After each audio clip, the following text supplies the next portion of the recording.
Hindi nagpapanik at chill lang daw ang Itbulaga sa nagaganap na salpukan sa It's Showtime sa GMA7.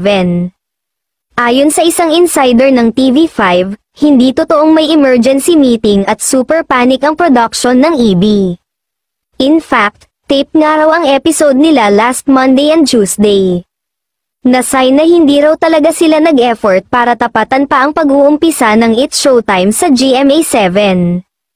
Alam na raw nila from the start na may captured audience na sila at loaded ang commercial kaya wala raw talaga silang financial problem contrary sa mga kumakalat na intriga. Happy rin daw ang TV5 sa rating ng Itbulaga, kasi noon namang nasa TV5 ang Showtime, parang 2% lang rating nito, say pa ng source. Saka accepted naman daw nila na 5 ang channel ng It's Showtime compared sa kanila na 2 channels lang. Samantala, parang hindi bet ng ibang Itbulaga avid viewers ang bagong segment nitong That's My Boyfriend na ni-launch nitong Miyerkules ng hapon.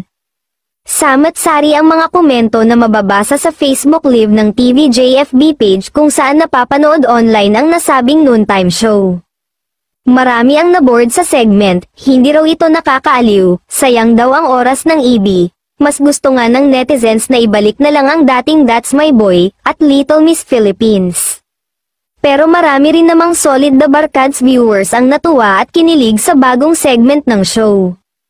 Ito nga kaya ang pantapat ng EB sa Especially For You segment ng It's Showtime, pareho kasing nakaupo sa sofa, couch ang mga host sa dalawang segment.